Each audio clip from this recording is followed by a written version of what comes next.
Hey guys, actually here also with the H League fan. It is early in the morning here, but I honestly just had to get this video out because I thought this is such an amazing show last night.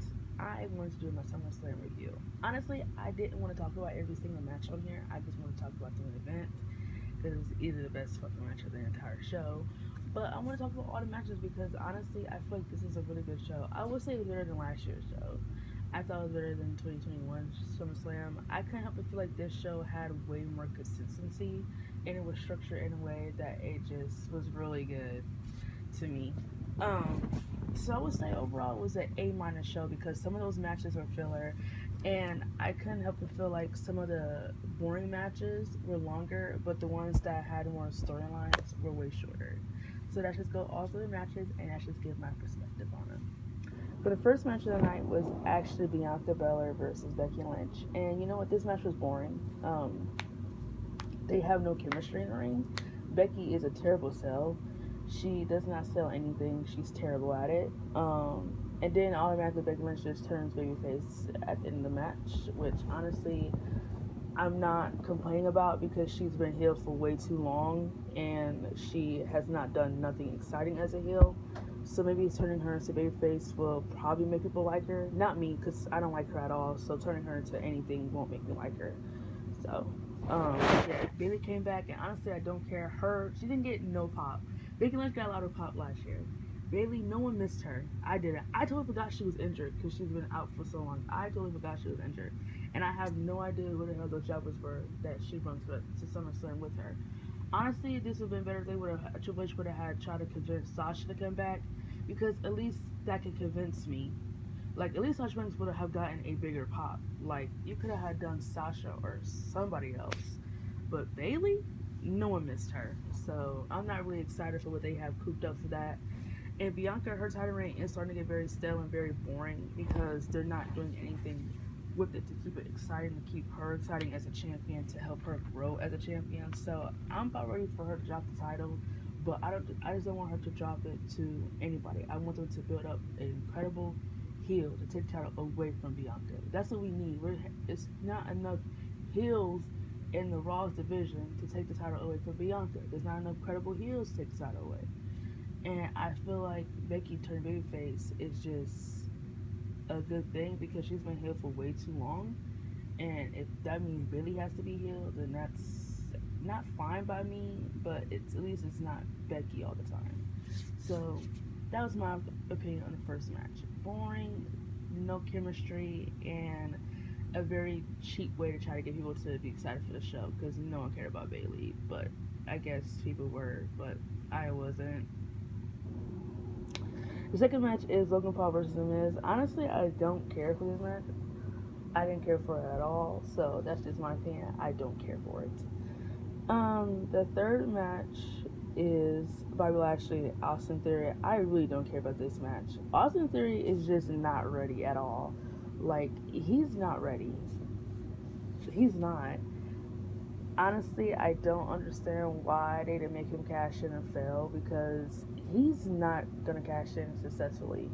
He is just not ready for any of this. Like, he's so young and like he's just not ready for any of it. Like, he has no idea the responsibility, the to be mature to have something like this, and he's just not ready. Like, he can't even have a decent match. He's not charismatic. He's just so boring. Like, I really feel like he's struggling. I feel like he needs a manager. Like, this is the time when you could have kept someone like Lana around. Like, even though WWE used her for love interest, like, you could have kept her around and probably try to help him. Like, someone, some type of manager, Selena Vega. Like, you could have kept somebody around because he is struggling. Like, he needs to turn around he needs to reinvent himself with his character, and he needs a manager to make him feel like a serious guy because this is not working. He's not working. I didn't care for this match by last year, but I just want to talk about Austin Theory. Um, the next match is the Judgment Day versus Rey Mysterio and Dominic. Honestly, I didn't really care for this match either going in. I did love the segment that they did for Rey Mysterio before SummerSlam, but honestly, I didn't really care much for this match really going in. Edge did return tonight though. Edge is back. Yay! Edge is back. So I hope they don't carry on this feud too long with Edge and with Edge working with Ray and Dominic, because I kind of want Edge to go back into different feuds. I want him to probably go back to him and Seth Rollins feud, because I really feel like that was a feud that WWE just gave up on quickly when it could have gotten a lot more. So, and plus Edge is babyface again, so maybe they realized turning him heel was a little bit too early. So maybe now that he's babyface, he could find other people to face on Raw as heels. All right. The fifth match is Pat McAfee versus Happy Corbin. I don't care for this at all, so let's move on. Like I said, look at how long these other matches were. The Judgment Day match was 11 minutes. The Pat McAfee match was 10 minutes. Like, the Miz and Logan Paul match was 14 minutes. Like, why the hell the Bianca Belair and Becky match was 15 minutes? Like, why the hell are these matches so long when they were boring as hell? I don't get it. And the Usos versus the Street Profits. Actually, I would be disappointed with this match. I feel like it felt very short to me. Like, I really feel like they didn't really give it the time that I was hoping for. Like, even though it says 13 minutes here, it honestly did not feel like that watching it. It did not feel like that watching it. It felt so quick. Like, the match felt so quick. And honestly, I wanted to see a better, like, it could have added a stipulation to this match. Like, something. And I could honestly feel like Montez Ford is going to turn heel on his friend, Angelo Dawkins. I feel like he's going to turn heel on him because he's the reason why they keep losing. Like, honestly, I feel like Montez Ford has all of it. He has the charisma, he has the promo work, he's amazing in the ring, and he carries himself like a true champion. I'm not saying that he could be a top. I'm not saying that he could be a top guy just yet. I'm just saying WWE should, Triple H, whoever, they should just try themselves out with him because he definitely has it. To me, I think he has it. He could talk on the mic and he could carry storylines. So I feel like why not? And he's charismatic and he's funny. So why not turn it into something big? You could create an actual star who has all that stuff, and not Austin Theory, who doesn't have any of it.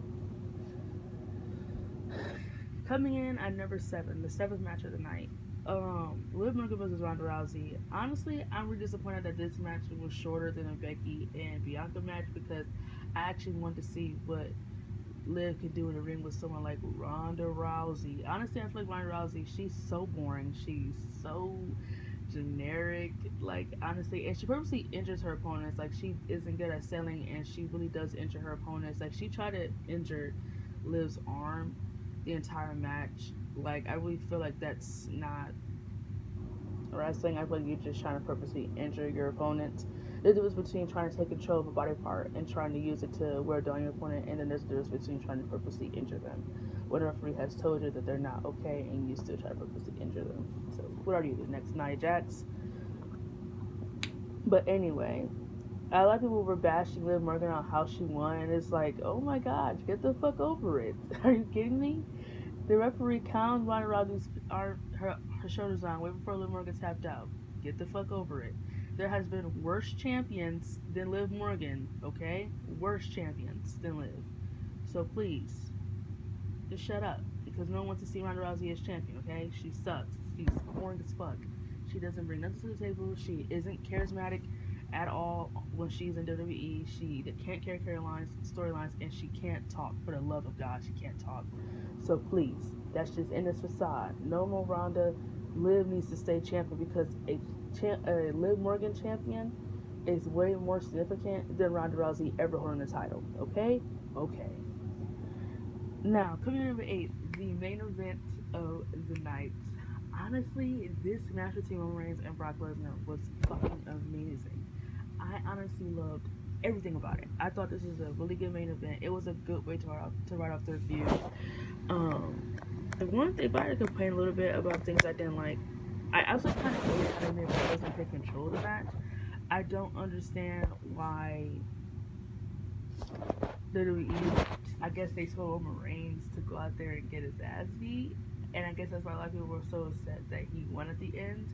But honestly, I knew Roman Reigns was going to win. I know that no way in hell that he was going to lose the title. I mean, I didn't like it either that he was just getting his ass beat the whole time and he barely got any offense until the very end.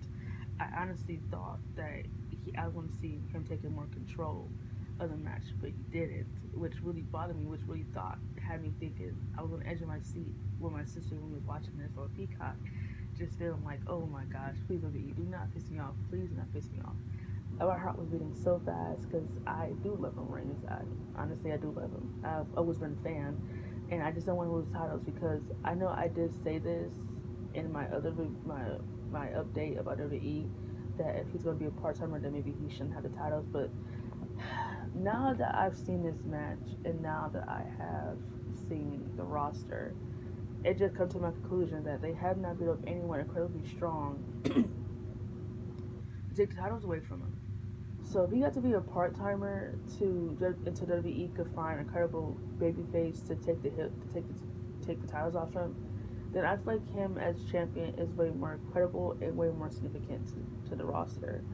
I know a lot of people saying that it's gonna be Drew McIntyre, and I wish they would make it Drew McIntyre because that's fucking stupid. I rather you could have him drop titles to Seth Rollins, not fucking Drew McIntyre. But yeah,